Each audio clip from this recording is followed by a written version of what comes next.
పాలకెల్లి వేదికగా మంగళవారం ఉత్కంఠభరితంగా సాగిన మ్యాచ్లో సూపర్ ఓవర్లో శ్రీలంకపై భారత్ ఘన విజయం సాధించింది.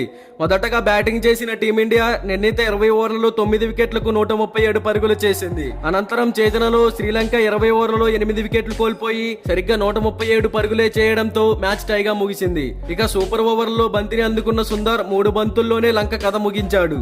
2 పరుగులు ఇచ్చి 2 వికెట్లు పడగొట్టాడు.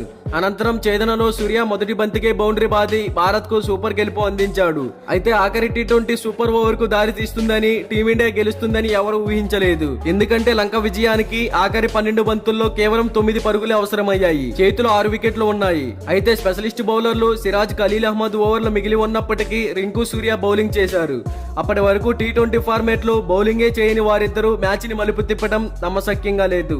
కాగా 3 ఓవర్లలో 11 పరుగులే ఇచ్చి మంచి లైలో ఉన్న సిరాజ్ ను కాదని రింకుతో 19 ఓవర్ వేయించడానికి గల కారణాలను కెప్టెన్ సూర్యకుమార్ యాదవ్ వివరించాడు. ఆఖరి ఓవర్ లో ఎవరు బౌలింగ్ చేయాలనే నిర్ణయం సులువైనది, కానీ 19 ఓవర్ గురించి ఆలోచించడం కష్టమైనది. సిరాజ్ తో పాటు మరికొందరికి ఓవర్లు మిగిలి ఉన్నాయి.